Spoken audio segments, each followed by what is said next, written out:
de leur donner, de les consolider dans leur rôle. Après, c'est vrai que, je reviens à la question aussi qui m'a été posée tout à l'heure, il y a une grande variété. Et donc après, ça dépend des maires et de ce qu'ils veulent faire de leur conseil citoyen.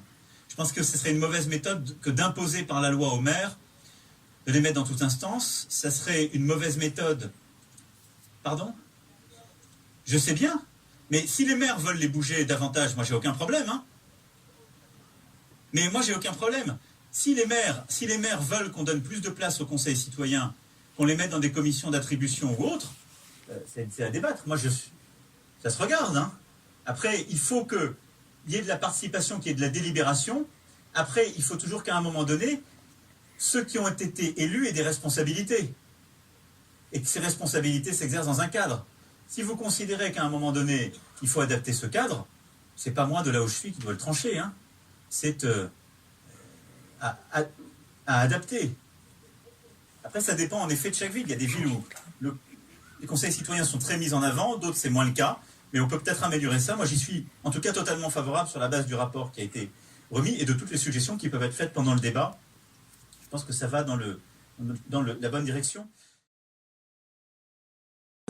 On n'a pas les locaux pour faire nos projets, parce qu'on a plein de projets, on monte des projets, on a des subventions, mais le problème qu'on a, c'est qu'on a l'impression qu'on a fait les choses à l'envers. Ça veut dire qu'on nous a donné de l'argent, et après, on a essayé de nous former comme on a pu, et après, moi j'aurais voulu vraiment qu'on commence par le commencement. On nous forme, on nous donne des locaux, et après on nous donne des enveloppes pour faire des projets.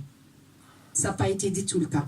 Et on se trouve avec des difficultés, comme elle a dit madame, à avancer. Je vous donne le chapeau parce que vous dites vous pouvez avancer 6 000. Moi, ce n'est pas mon cas. Parce qu'avec mon contrat aidé, je ne peux pas avancer 6 000. J'ai 5 enfants derrière. Donc, je stagne, je recule. Mais c'est vrai qu'à la fin, on nous donne 1 mois pour clôturer et finir un projet que normalement, on doit faire pour une année. Et on n'est pas du tout visible sur le quartier, on n'a pas des locaux et on n'a pas les gens qui nous suivent et qui nous forment. Merci beaucoup, monsieur le président. Merci, vous avez fait 2 minutes, vous avez respecté la règle, j'en suis infiniment reconnaissant pour l'éternité. Allez-y, monsieur.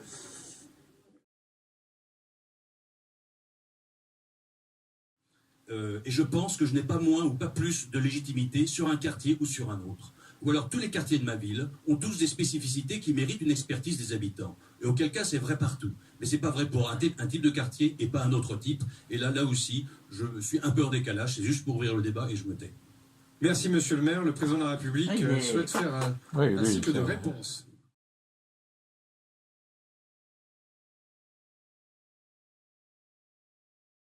Conseil citoyen de Corbeil-Essonnes.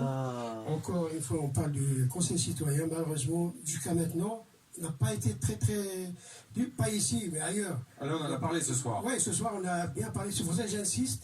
C'est clair, alors. C'est clair. Attends, j'ai un message à passer.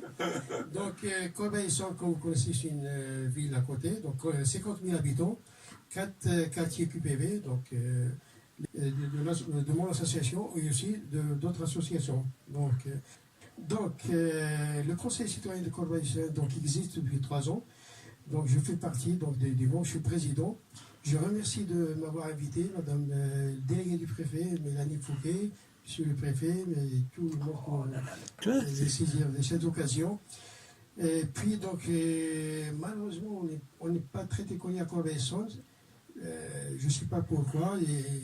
On bouge, on fait demande à monsieur le maire de nous laisser présent, monsieur Bechter, de nous donner l'occasion, un rendez-vous pour parler ça c'est bien. Pour toutes les démarches qu'on a commencé, qu'on fait avec les associations, les habitants, les citoyens. Et le message de tout le monde, tous les habitants du QPV de Corbeil-Essonnes. Donc merci de nous soutenir, surtout tout le monde. Et puis voilà, tout simplement. Merci beaucoup. Merci monsieur, on laisse la parole à madame.